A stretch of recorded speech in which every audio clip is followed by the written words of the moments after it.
bem-vindo, muito bem-vinda. Hoje nós vamos conversar com Larissa Amorim. Ela é coordenadora geral de sustentabilidade no Ministério da Infraestrutura. A Larissa também já teve passagem pelo IBAMA, tem uma experiência incrível na parte de licenciamento e agora está justamente na coordenadoria de sustentabilidade.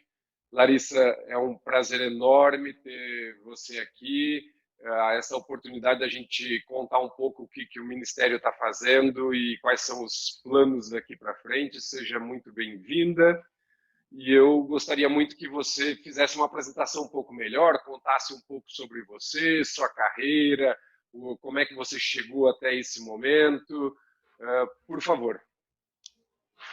Bom, Alex, muito obrigada pelas palavras, obrigada pelo convite. É uma honra estar aqui com você mais uma vez. Já estive com você em Viçosa, acho que foi 2016 ou 2014. Não me lembro muito bem. A memória já não é mais a mesma. Bom, eu sou engenheira florestal de formação, sou formada aqui pela UNB, em Brasília, sou mestre em recuperação de áreas degradadas e desde 2011 estou no serviço público. Sou analista ambiental de carreira, comecei no IBAMA na coordenação de transportes, lidando com rodovias e ferrovias, fui coordenadora geral substituta e depois diretora por longos 2 anos. Fiquei à frente do ADNIC, um imenso desafio, e desde o início desse governo estou aqui, fui cedida para o Ministério da Infraestrutura. Nós somos uma subsecretaria vinculada à Secretaria Executiva e ela teve a demanda de unificar todas as áreas ambientais, demandas ambientais do Ministério, para que isso não ficasse pulverizado. Então, a subsecretaria foi criada para isso e a gente está aqui, né, na frente desse enorme desafio, desse monstro que é o Ministério da Infraestrutura, com todos os seus modos e competências, mas está sendo um prazer trabalhar aqui, a equipe é muito, muito boa, o time, como diria, né, o ministro Tarcísio, o time é muito bom e, como sempre, trabalhando, né, com infraestrutura e meio ambiente. Foi isso, um pouquinho da minha carreira. Que legal, muito bom. Como a gente tem participantes de vários setores, conta para nós um pouco essa complexidade toda que é os diferentes atores dentro da questão de infraestrutura viária. Qual é a função específica do Ministério, o PPI, EPL, a NTT, Valec? Bem rapidinho, assim, só para a gente contextualizar e as pessoas entenderem, principalmente questão de responsabilidades dentro disso, por favor. Bom, eu acho que você colocou muito bem diversos atores e vou explicar um pouquinho também o papel da subsecretaria, que acaba explicando como é que tudo funciona. O Ministério tem a Secretaria Executiva e mais 4 subsecretarias vinculadas, que seriam, né, Fomento, terrestre, aeroportuário e portuário.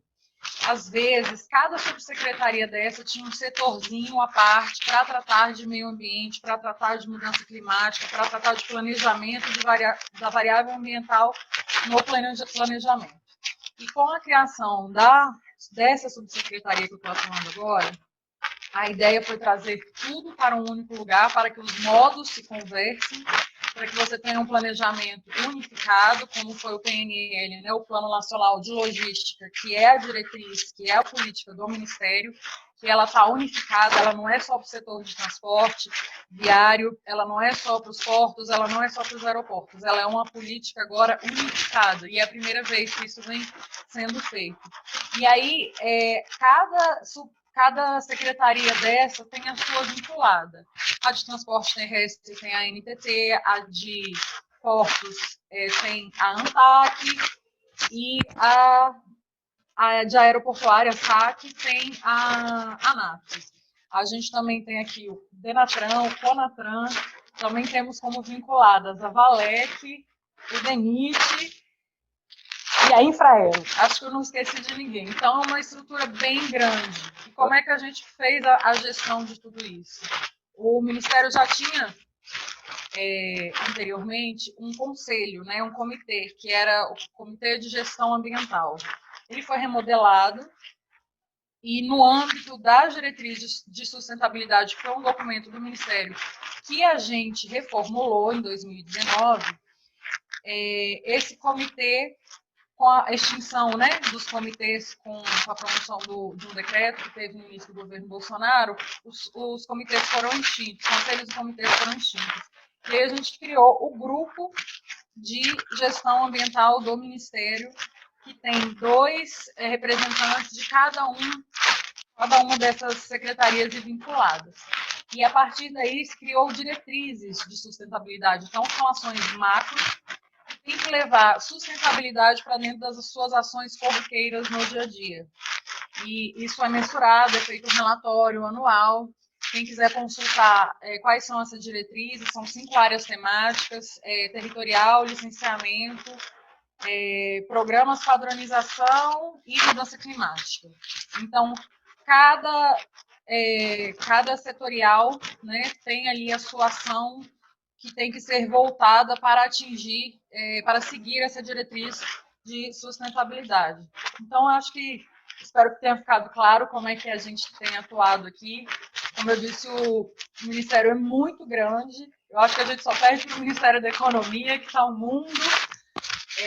É um desafio, mas ao mesmo tempo é muito prazeroso, porque você consegue ter uma visão holística de tudo.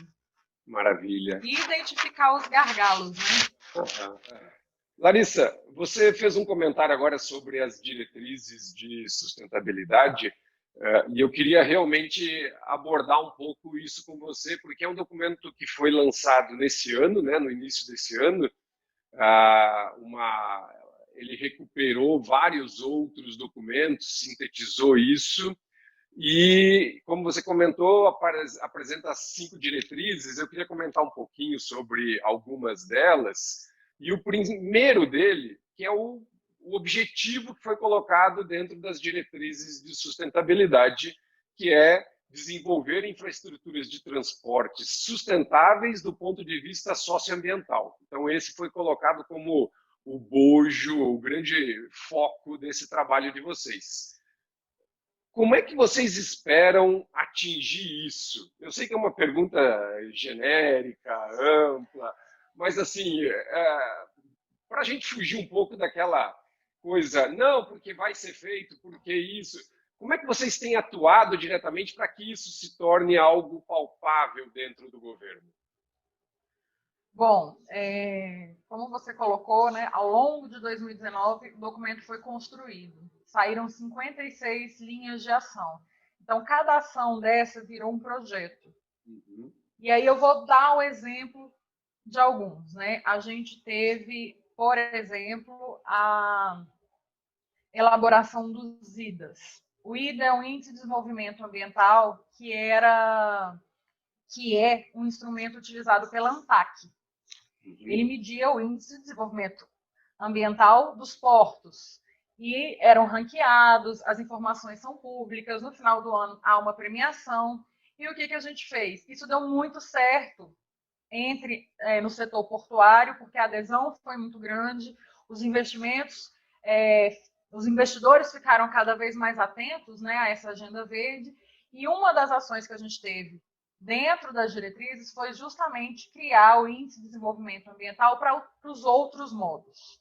Então, a gente já tem um IDA rodoviário, que já teve agora em maio de 2020 o seu primeiro ciclo, um IDA ferroviário, um IDA aeroportuário. A Infraero ela já tinha um sistema que não chama IDA, mas é similar ao IDA, que também avaliava, né, o desempenho ambiental desses operadores. Então, o que a gente fez foi copiar o IDA, respeitando a particularidade de cada modal, para todos os setores.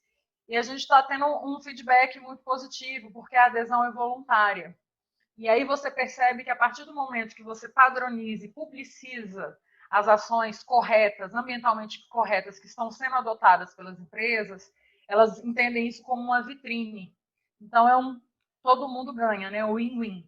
O meio ambiente ganha, o Ministério ganha tendo uma unificação de sua política, tendo uma exigência, que ainda não é uma exigência porque é voluntário, mas é parte de um processo que se inicia até que isso passe a não ser mais voluntário, passe a ser exigido, seja por uma certificação ou por uma premiação, e até mesmo para atração de investimento. Essa é uma ação. Outra ação que eu gostaria de citar é no tocante ao processo de licenciamento ambiental. A gente tinha muitos gargalos aqui com relação à padronização. Padronização acho que é um problema em qualquer lugar, principalmente quando vem do serviço público, e uma das ações que a gente já concluiu foi justamente apresentar ao IBAMA uma proposta de termo de referência padrão para EIA-RIMA de rodovias, ferrovias e portos. A gente sabe que isso é prerrogativa do órgão licenciador, ninguém está aqui querendo falar o que o IBAMA deve ou não fazer, mas devido à carência de pessoal, estrutura que o órgão ambiental tem, e vendo toda a disposição que o setorial tem em padronizar isso, a gente unificou. Então, nós pegamos diversos termos de referência já emitidos e fizemos discussões com os setoriais, com as vinculadas, com concessionárias, para que cada um contribuísse, né, para aqueles termos. Esses termos foram encaminhados para o IBAMA no início do ano. Então, a gente fez para porto, rodovia e ferrovia. Ainda está faltando o de hidrovia, mas a gente chega lá. Uhum. A gente não leva, né, aeroportos para o IBAMA, porque são poucos os aeroportos que eles licenciam, o licenciamento é mais estadual, então a gente tem um pouco mais de dificuldade nessa padronização. Então, esse foi um dos produtos que já foi entregue. Trabalhamos também, Alex, na revisão de diversas portarias e normativos internos do Ministério da área ambiental que precisavam ser revistos. Hoje em dia, você tem a emissão de declaração de utilidade pública dos portos, que era um gargalo. Todo o procedimento foi revisado, a portaria já está em vigor, não tem mais nenhum passivo nenhum. A gente tinha passivos aí de 10, 11, 15 anos, que o porto não conseguia emitir a DUP, e sem DUP ele não tinha ASV, e sem ASV ele não conseguia fazer topografia, não conseguia fazer projeto. Então, a gente ia virando um bolo de neve. E hoje em dia esse passivo está limpo. Foram 2 portarias, que é o que a gente chama de DUP-TUP, que é a DUP para os terminais portuários, foram emitidas. Esse passivo está sanado, com um procedimento muito mais célere, muito mais simples, objetivo. O próprio secretário já resolve, não precisa passar para o ministro. Então, a burocracia diminuiu muito. Bom, eu não sei se eu estou me alongando muito, mas eu estou dando pequenos exemplos de ações dentro das diretrizes. Então, a gente está fechando agora esse relatório de tudo que foi realizado de 2019 a 2020. Essas ações elas foram programadas para serem realizadas na agenda 19 e 22, que é, né, toda a gestão do governo. Então, a gente segue em vários outros. Um que a gente já terminou, ainda não publicamos, é o plano básico ambiental, que também a gente trabalhou na sua padronização. Uhum. O PBA ele já é um documento que ele é formulado basicamente pelo empreendedor, então ele fica mais livre, né? As consultorias ficam mais livres para escrever esse documento. E o que a gente fez foi justamente pegar os principais programas e já ter um roteiro, já ter público-alvo, já ter metodologia. Obviamente que cada empreendimento tem a sua especificidade, mas a gente já tem esse documento finalizado, a gente ainda não publicou, porque a gente não sabe se isso vai ser um manual, uma portaria, isso ainda vai ser definido com as instâncias superiores, mas o trabalho técnico já está finalizado, e é um trabalho muito importante, porque você pega o DENIT, por exemplo, são, sei lá, 300 processos de rodovia, 300 PBAs diferentes. Às vezes você tem 3 PBAs na mesma rodovia. Você pega o caso da 101 Nordeste, você tem 3 PBAs de obra diferente, 3 PBAs de LO diferente. Então, a ideia era justamente dar uma diretriz, para que isso não ficasse tão aberto, para as consultorias, e para que já chegasse de forma mais objetiva, facilitando também o trabalho do órgão ambiental. Porque é muito mais confortável o analista já chegar e já receber um produto excelente, eu não digo, mas bom, que já tem ali, já supre as carências do que é sempre pedido, do que ele analisar um documento que promete o mundo, não executa nada, ou então o que é carente de informação ou de um programa que a gente sabe que é corriqueiramente pedido. Então, a ideia foi direcionar as vinculadas justamente para que apresentem planos enxutos, objetivos, mas completos. Então, foi um trabalho também de praticamente um ano. Já terminamos eles para ferrovias e rodovias. Estamos agora, já está com 70% concluído para o setor portuário. O setor portuário foi um pouco mais desafiador, porque você tem cenários muito diversos, né? E múltiplos empreendedores. Então, você tem governo, você tem os terminais, são muitos agentes para tratar. A gente fez basicamente um para Porto Público, né? Trabalhamos com Santos, Antonina e Paranaguá. E também vamos trabalhar posteriormente com os portos privados e com os TUPs. Então, tem bastante agenda, bastante trabalho para ser efetuado 2022. Daqui até 2022. E essa padronização, Alex, uma sacada muito legal dela é que tudo que é padronizado, que traz previsibilidade para esse processo todo, atrai investimento. Uhum. O investidor internacional que chega no Brasil, ele tem muita dificuldade em precificar toda a etapa de licenciamento para implantar a infraestrutura. E isso é um pequeno passo que a gente dá dentro desse grande processo, né, que é o procedimento de licenciamento, que é trazer um custo. O cara vai chegar aqui, ele vai saber que ele vai ter que minimamente executar aqueles programas, e essa talvez seja a segunda parte da nossa agenda, é precificar quanto custa cada programa ambiental desse. Porque eu acho que é um dado que a gente fica muito refém, né, do valor que a consultoria passa, do valor que a concessionária passa. A gente precisa de uma unificação disso. E esse é um dos trabalhos que a EPL tem ajudado a fazer, justamente precificar. Uhum. E indo nessa linha, eu trago aqui mais um das nossas ações que está dentro da diretriz de sustentabilidade, que são o que a gente chama de pré-leilão. Variável ambiental era praticamente ignorada, né, nos processos de concessão. Dos primeiros que a gente teve, PIO 1, PIO 2, e chegava lá na frente, licenciamento era um gargalo, questão indígena era um gargalo, quilombolas era um gargalo, e virava aquele desespero de como é que a gente resolve. Meu Deus, tem que fazer um estudo. Meu Deus, a rima demora um ano. Meu Deus, só daqui 2 anos que eu vou ter minha licença, mas eu preciso ter minha licença com 2 meses, porque o meu contrato de concessão prevê isso. Então, foi muito atropelado. O que a gente tem feito, desde o início do governo, é esse trabalho de pré-leilão, que é pegar o empreendimento que vai ser concedido e passar um pente fino, seja ambiental, seja territorial, para ver o que tem de gargalo, se ele tem licença emitida ou não, se ele tem problema indígena, para que tudo isso já seja levantado antes dele ir para o TCU, e para que esses gargalos ou problemas já estejam listados no contrato. Que fique claro de quem é a obrigação. Uhum. Se é do poder concedente, se é da concessionária, porque a gente tinha muito conflito. Não, isso aqui não é problema meu, isso aqui é problema do governo. E a gente tinha muita queixa da sociedade civil, dos próprios órgãos licenciadores, de que as concessionárias utilizavam o instrumento do licenciamento para não entregarem obras, para não cumprirem projetos e prazos e pedirem reequilíbrio. Uhum. Porque era muito cômodo falar assim, não, eu fiz a minha parte, o órgão ambiental é que não emitiu a licença dele.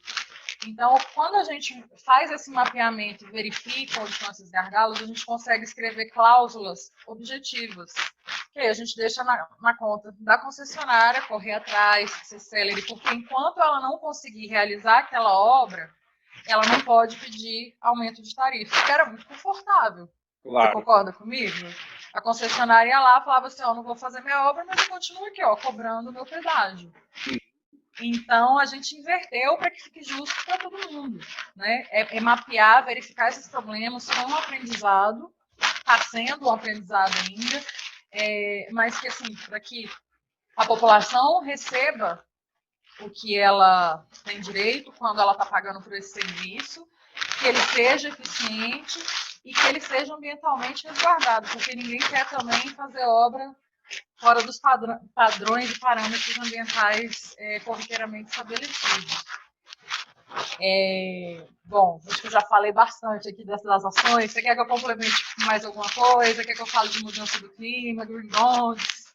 Você foi já, inclusive, adiantando várias das perguntas e me deixou com várias curiosidades agora, Larissa.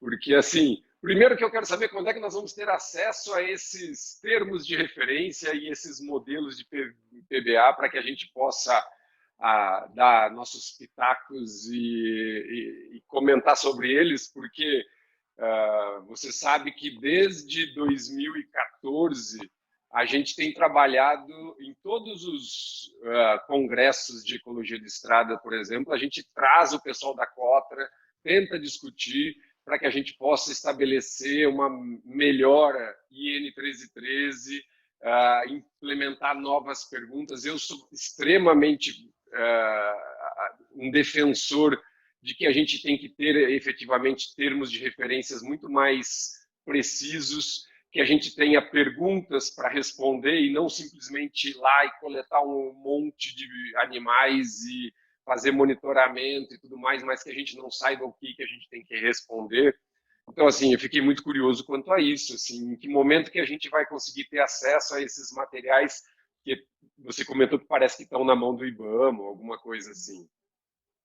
Bom, Alex, a proposta, né, de termo de referência para a ERIMA, que a gente pode até fornecer, se você quiser a gente coloca um link, coloca isso na página do Ministério. Ótimo. É uma proposta pública, foi encaminhada para o IBAMA, e como não é atribuição nossa, né, emitir termos de referência, uma proposta, a gente não fez nenhuma publicação. Com relação ao PBA, você pode ter certeza que eu vou botar ovo e cacarejar, porque foi um trabalho de muito tempo e muito enriquecedor tecnicamente, fazer e participar. A gente aprende muito escutando, né, as demandas de quem está em campo, de quem executa. Então, eu acho que ficou um documento bem robusto e que vai ser de grande usufruto por todo mundo. Eu não sei ainda como é que a gente vai dar publicidade a isso, mas eu prometo, fica aqui o compromisso, que quando isso se tornar público, todo mundo vai receber convite, e-mail, eu vou informar, pode ficar tranquilo. É porque é uma decisão que não passa só pela minha instância, né?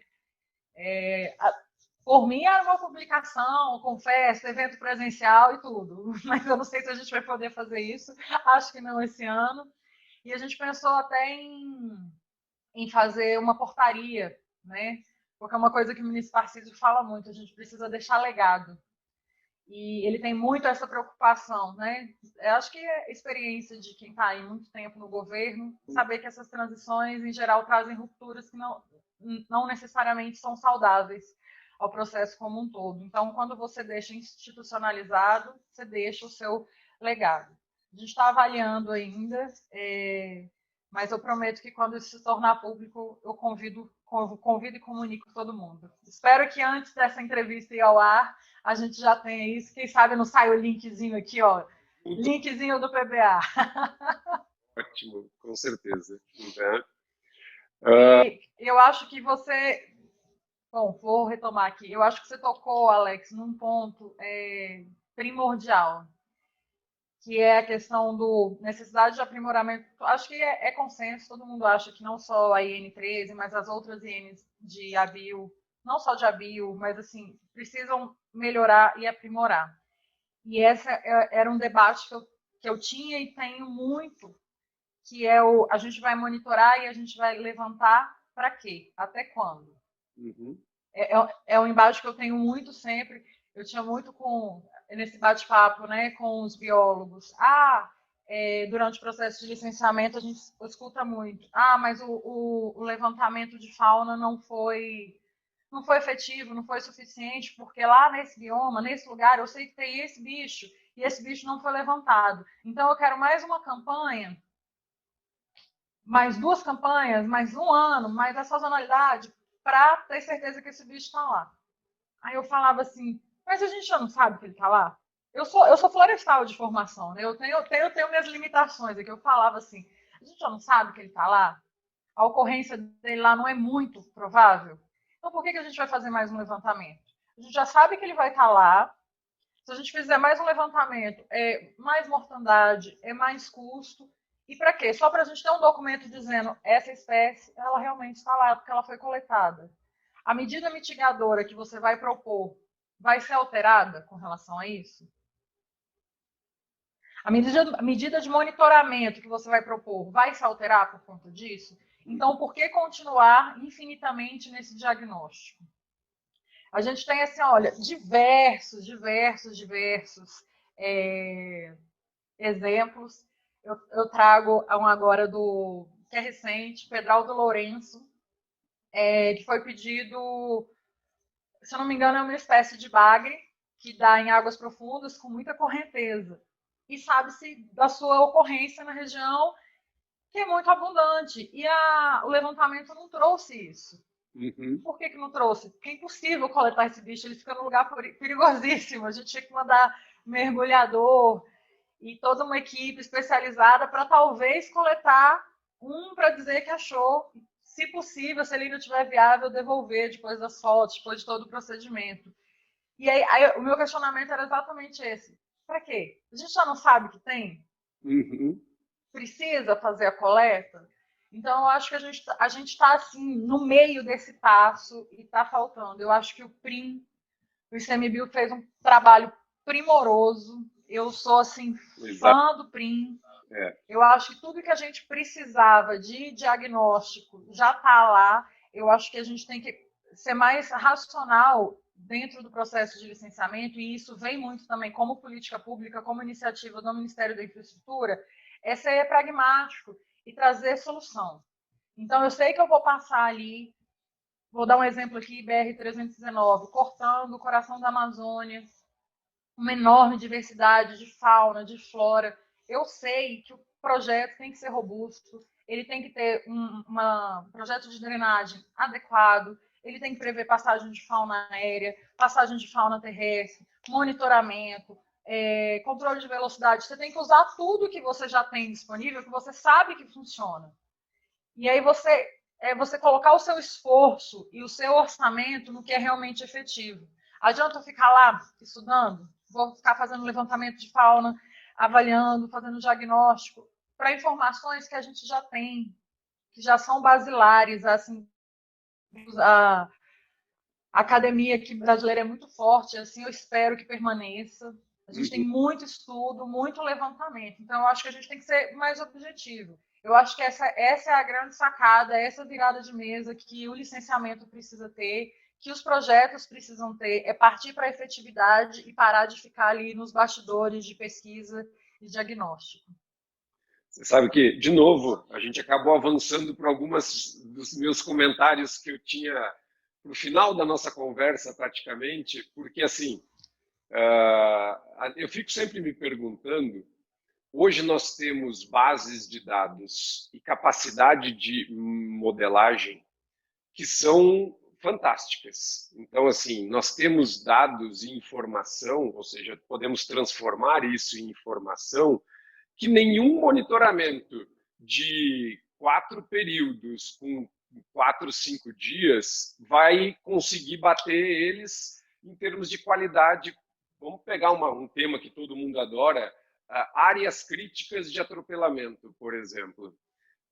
Com a quantidade de informação que se existe considerando, por exemplo, o que foi feito no PRIM e o que existe de outras bases, é completamente possível que a maior parte das nossas rodovias a gente possa prever áreas críticas de atropelamento sem precisar fazer a coleta de 3 ou 4 períodos de amostragem. Provavelmente, eu acho que ainda falta fazer essa comparação e provar que os resultados são equivalentes ou até que a modelagem pode ser melhor do que um período curto de amostragem de campo.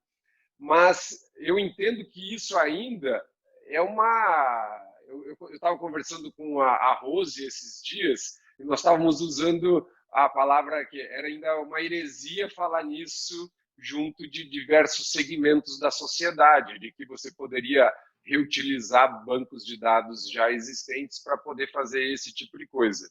E quando vocês, dentro dessa questão das próprias diretrizes de sustentabilidade, tem um ponto lá que vocês comentam sobre gestão de informação, inovação e tecnologia, eu entendo que esse é o caminho, na verdade, que a gente tem que parar de reinventar a roda e realmente começar a fazer uso desses milhões que já foram utilizados de reais aí que a gente já usou para realmente sistematizar as informações que a gente tem e poder reutilizar aprimorando elas, simplesmente. Mas isso ainda é bastante difícil dentro do nosso ambiente, na verdade. Eu acho que ainda está muito incipiente, Alex. Eu acho que assim, eu acho que isso é unânime. Não tem quem não concorde que a gente já tem informação. Ela só não está alocada toda no mesmo lugar. Uhum. A EPL tem uma iniciativa muito bacana, que é o PAI, que é justamente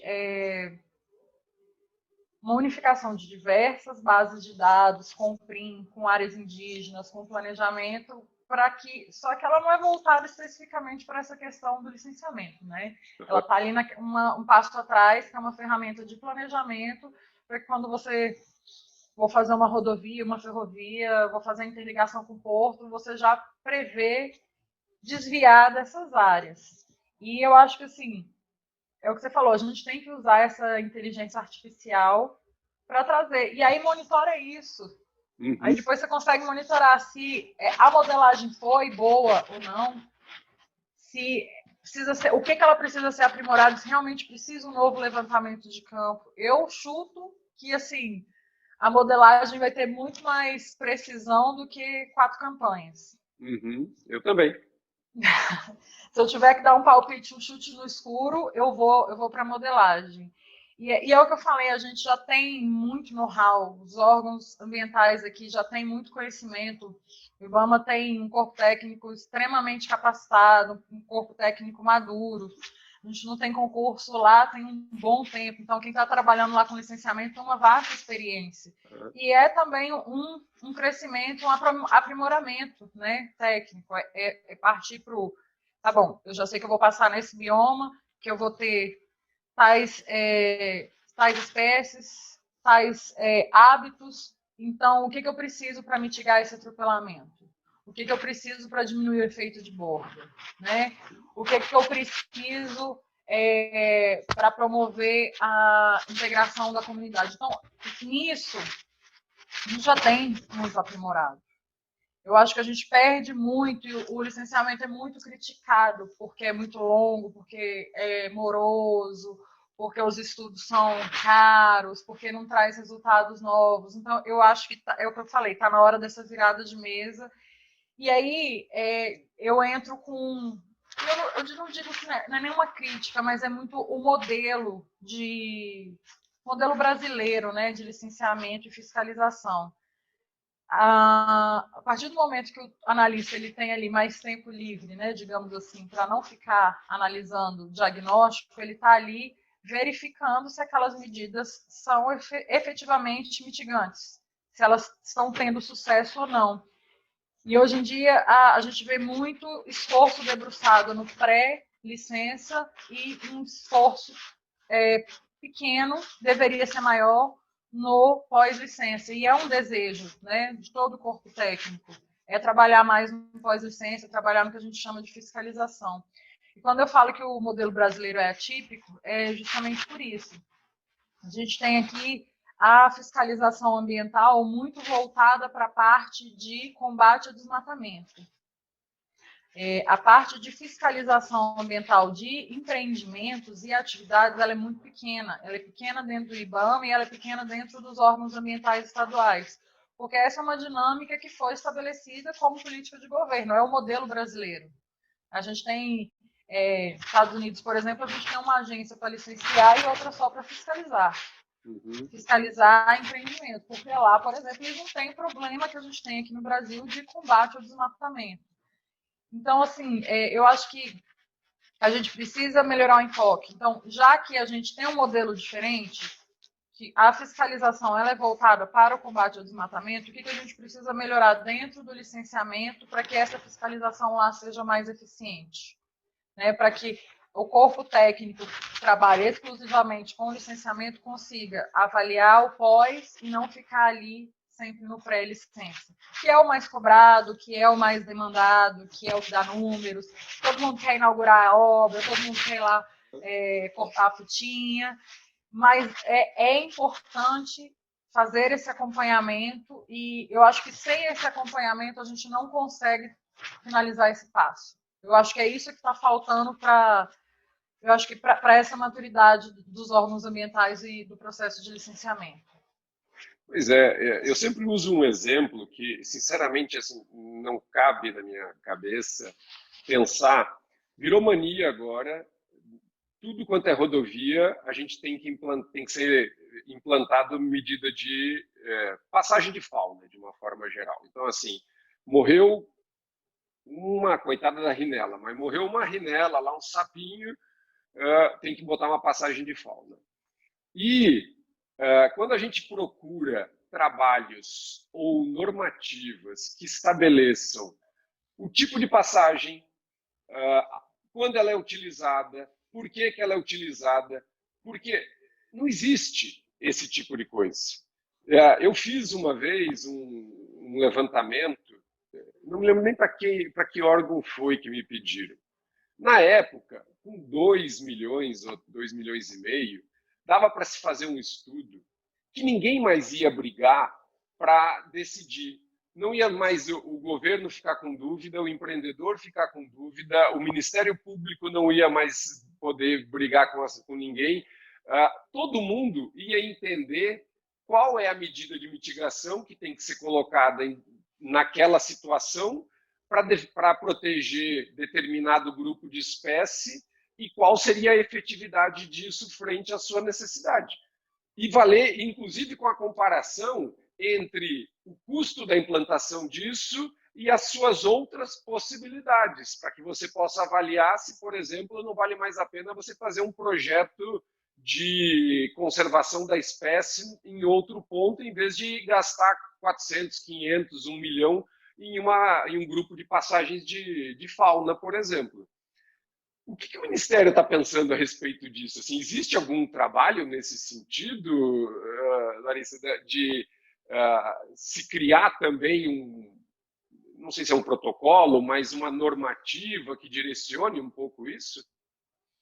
Não, Alex, com relação exclusivamente à passagem de fauna, não temos, mas você já me deu uma excelente ideia. Quem sabe a gente entra isso como uma próxima linha de ação dentro das diretrizes. O que a gente tem é justamente, como eu disse, essa tentativa de quantificação dos programas, né? Mas pode ser um projeto muito bacana, gostei da ideia, ser desenvolvido de já ter, seria como se fosse um projeto tipo para cada problema ou impacto a ser mitigado. Exato. Gostei dessa ideia e eu acho que isso pode ser desenvolvido. Eu me lembro muito, eu tenho vários exemplos, né, com relação à passagem de fauna. O mais recente foi um que foi por ação do Ministério Público, que determinou que tinha que ser construído um viaduto vegetado numa rodovia, não vou falar qual aí, mas... Então não adianta. que tinha que ser construído um viaduto vegetado e a passagem de fauna ia custar 270 milhões. Nossa, porque ia ter que fazer um aterro para você conseguir fazer um viaduto vegetado. E quando a gente foi fazer todo o levantamento e debate, o que a gente viu lá que era basicamente primata, que eles não iam utilizar aquilo, que eles iam utilizar a passagem aérea, né? E o orçamento que o DENIT tinha para aquela rodovia no ano era 7 milhões. Nossa. Então, assim, o que você faz? Você deixa a rodovia sem manutenção, mas vai construir uma passagem de fauna? Daqueles moldes que a gente sabe, sei lá, se vai ser efetivo ou não, muito provavelmente não vai ser. Eu acho que isso também que você colocou as pessoas têm que abrir a cabeça. Então, já que não dá para mitigar ali, não tem jeito de fazer passagem de fauna, nossas rodovias datam da década de 70. Você mexer num projeto desse é inviável economicamente. Então, compensa isso de outra forma, faz uma área de preservação, sustenta um centro. Ninguém assim está se negando, ninguém quer ver bicho atropelado, ninguém quer passar na rodovia e ver. É triste mesmo, dói no coração. Eu acho que é o que tem mais apelo, né, para a sociedade em geral.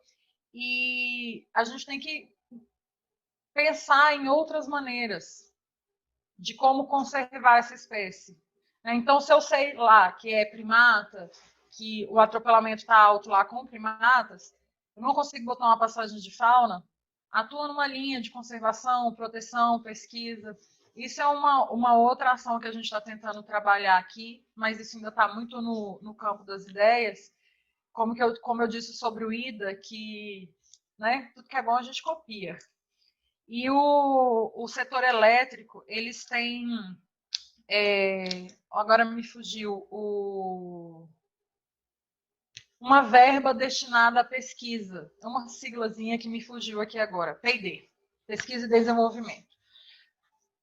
Dentre as concessões, quando as concessões são feitas, seja para petróleo ou linha de transmissão, eles têm uma porcentagem dessa verba que tem que ser destinada à pesquisa e desenvolvimento. E uma das coisas que a gente está avaliando é a possibilidade de se colocar nos nossos projetos de concessão uma pequena verba para projetos e desenvolvimento. Que aí você pode colocar, entraria, por exemplo, um projeto desse, de fazer projetos tipos para determinada situação, determinado bioma, determinado grupo faunístico. Aí o céu é o limite, né? E também é uma forma de se apoiar a academia, né? Que é bastante carente de recursos nessa área. Então, é uma possibilidade que a gente tinha avaliado em incluir, ver como é que isso se dá na dinâmica das concessões no âmbito do MINFRA, que são bem diferentes do setor energético, mas é muito interessante. Que essas soluções tecnológicas e acadêmicas, elas venham para incrementar e trazer soluções, né, para os projetos. Já tem um pouco isso, né? Só que ela está muito focado na questão ainda muito tecnológica no final, que é o RDT no final das contas, né? Que poderia ser trabalhado de uma forma um pouco diferente.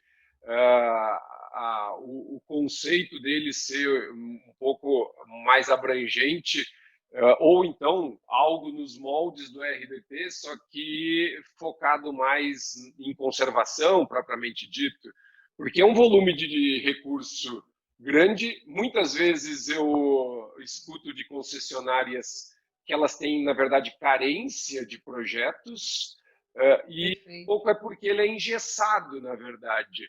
Mas é uma linha que pode ser muito bem utilizada dentro desse contexto de avaliação de efetividade, por exemplo, de medida de mitigação. Na verdade, poderia ser algo nesse sentido, ou qualquer outro, conservação e assim por diante.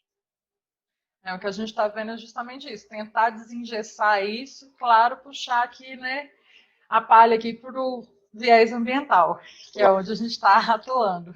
Com certeza. Mas isso a gente estamos em discussões internas ainda. Show, muito bom. Você estava falando, né, também ainda dentro da própria diretriz de sustentabilidade, vocês têm lá uma questão para essa gestão eficiente da informação, e você já comentou um pouco sobre isso. E há poucos dias atrás foi lançado o novo portal de licenciamento do IBAMA, né, que está reunindo essas informações de EIAs e tudo mais. A minha pergunta, isso é muito legal. Agora, a minha pergunta é quando é que os dados que realmente estão sendo gerados a partir desses estudos é que se planeja fazer isso? Eu vejo muitas vezes, Larissa, por exemplo, uma concessão ou um trecho de rodovia que tem que ser licenciado, ter dados de poucos anos de uma ferrovia próximo a ele e que poderia facilmente subsidiar a tomada de decisão, e a gente perde isso, na verdade a gente gasta 2 vezes o dinheiro, porque essa informação não existe, na verdade. Existe algum plano de se ir um passo além, de simplesmente se colocar lá o PDF do EI, alguma coisa nesse sentido? Olha, eu vou falar da parte que me toca. O que o IBAMA está pretendendo com isso, eu não tenho muito desejo que se concretize, né, esse banco de dados gigante. O que a gente tem feito aqui pela EPL é justamente pegar os nossos empreendimentos e já disponibilizar as informações que existem.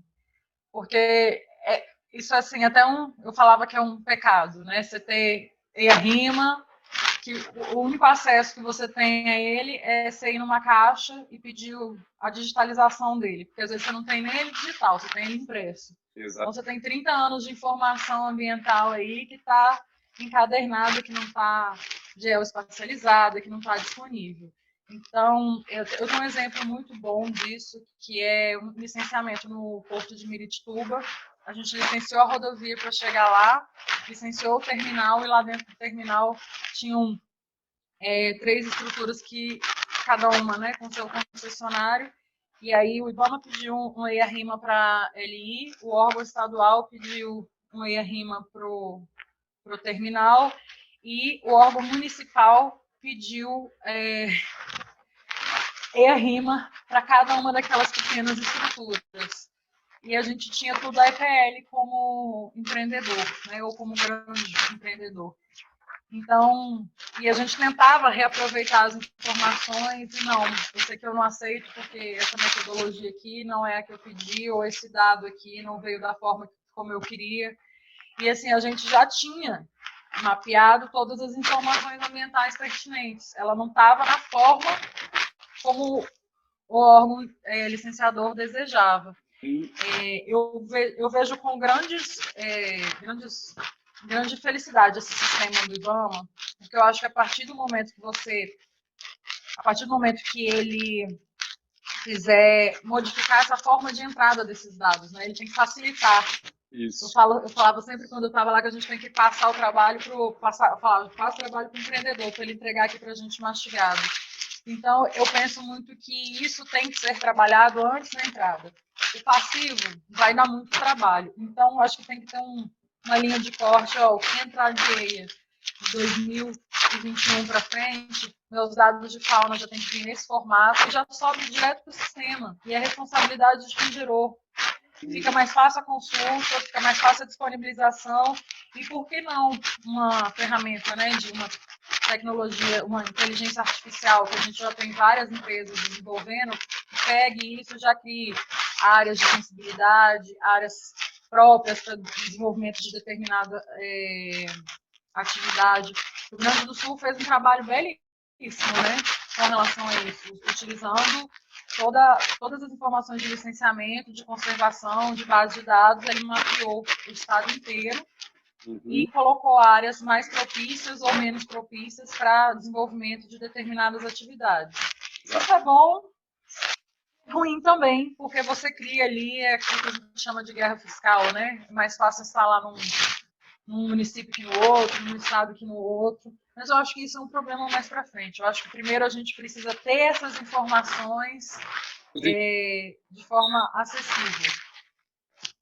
Exatamente.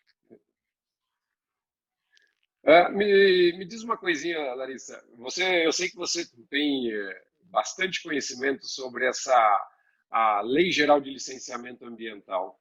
De que forma que você acha que ela pode vir efetivamente a ajudar dentro desse nosso novo contexto e dentro desse cenário aí de dezenas de milhares de quilômetros sendo com concessão, novos projetos, carteiras de projetos e tudo mais. Como é que isso pode auxiliar?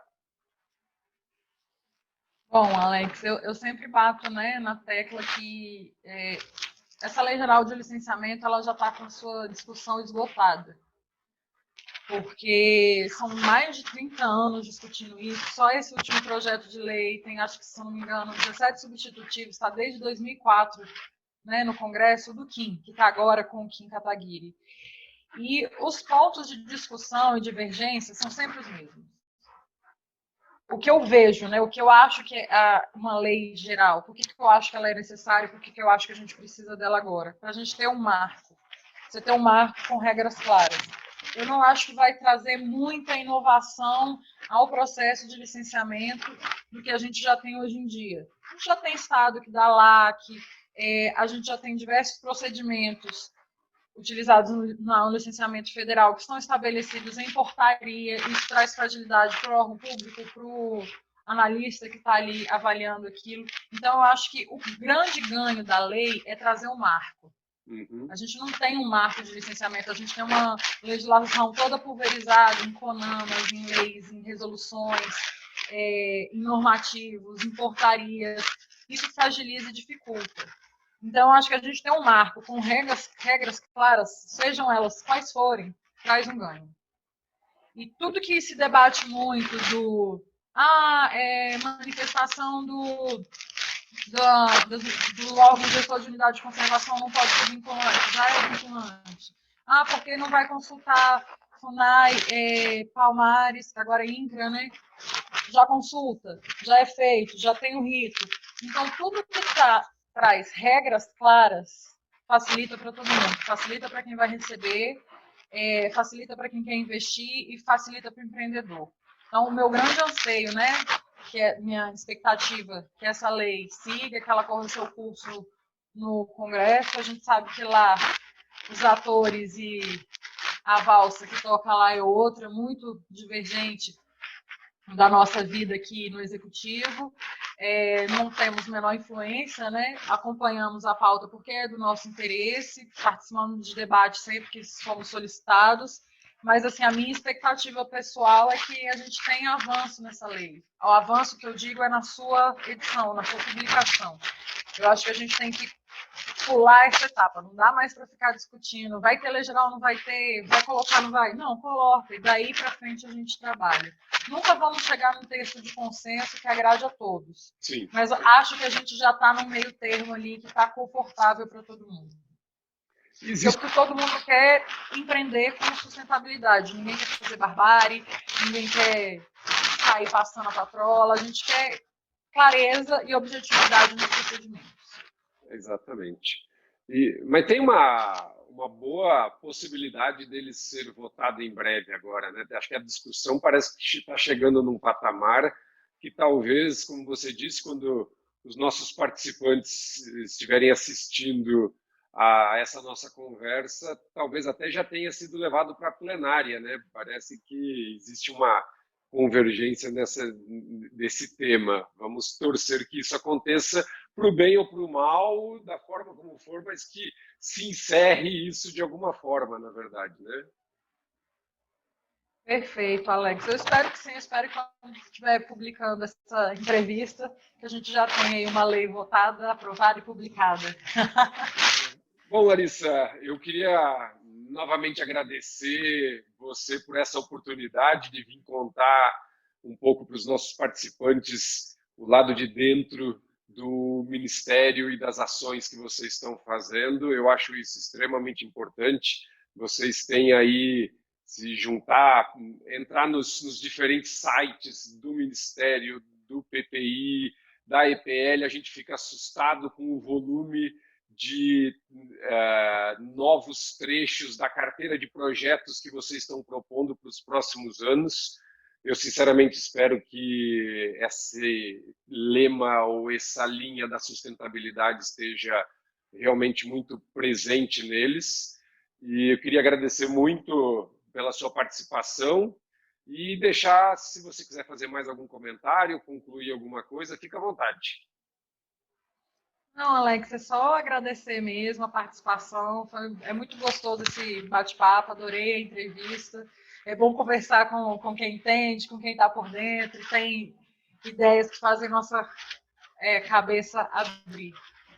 É um prazer estar aqui, eu desejo um bom evento para todo mundo, tenho certeza que vai ser um sucesso e quem sabe a gente se vê mais para frente nos próximos. Com certeza. Tá joia? Obrigada. Um grande abraço, obrigado. Tchau, tchau. Tchau.